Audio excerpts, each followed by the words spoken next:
வெள்ளிக்கிழமை சாயந்தரம் ஒவ்வொரு வாரமும் பெங்களூர்லேருந்து சென்னை வர்றதுக்கு பஸ்ஸில் டிக்கெட் கிடைக்காதுங்க. அதே மாதிரி ஞாயிற்றுக்கிழமை நைட்டு சென்னையிலேருந்து பெங்களூர் போகிறதுக்கு பஸ்ஸில் டிக்கெட் கிடைக்காது.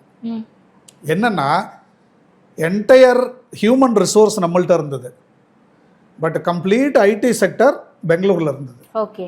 ஸோ தமிழ்நாட்டு என்ஜினியருங்க, இது 2011-12 அதுக்கு முன்னாடி ஆரம்பிச்சிருச்சாங்க.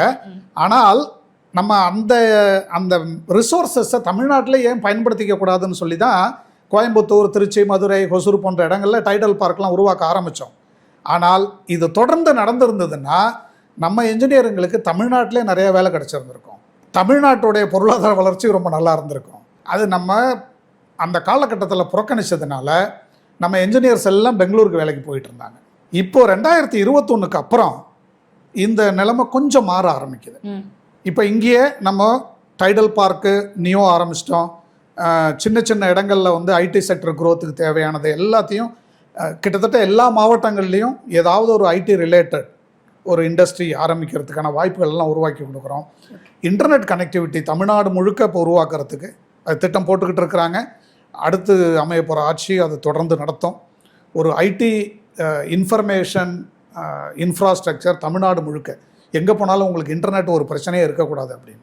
இன்றைக்கி வந்து தென்காசியில் வந்து ஜோஹோ நிறுவனர் அமைச்சு நடத்திக்கிட்டு இருக்கார். அவர் ஒரு தென்காசிங்கிற இடத்துல ஒரு ஐடி செக்டரை ஒரு கம்பெனி வச்சு அவர் நடத்துகிறாருன்னா அதுக்கான ஈகோசிஸ்டம் இன்ஃப்ராஸ்ட்ரக்சர் எப்படி டெவலப் ஆச்சுங்க?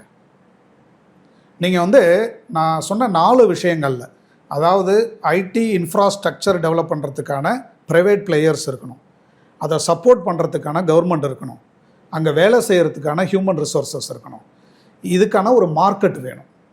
மார்க்கெட்டுன்னா குளோபல் மார்க்கெட்டுன்னா அப்போ குளோபல்லேருந்து அவங்களுடைய கிளையன்ஸ்லாம் அங்கே வந்துட்டு போகிறதுக்கான வசதி வாய்ப்புகள், மற்ற வசதி வாய்ப்புகள் இருக்கும். இது 4ல் ஏதாவது ஒன்று குறைஞ்சாலுமே ஐடி செக்டர் க்ரோத் அங்கே வந்து தடைப்பட்டுடும். நீங்கள் யோசித்து பார்த்தீங்கன்னா இப்போ நம்ம தென்னிந்தியாவை தான் பேசிக்கிட்டு இருக்கிறோம் ஐடி செக்டர் க்ரோத்தில். இதே க்ரோத்து ஏன் டெல்லியை சுற்றி அதிகமாக நடக்கலை?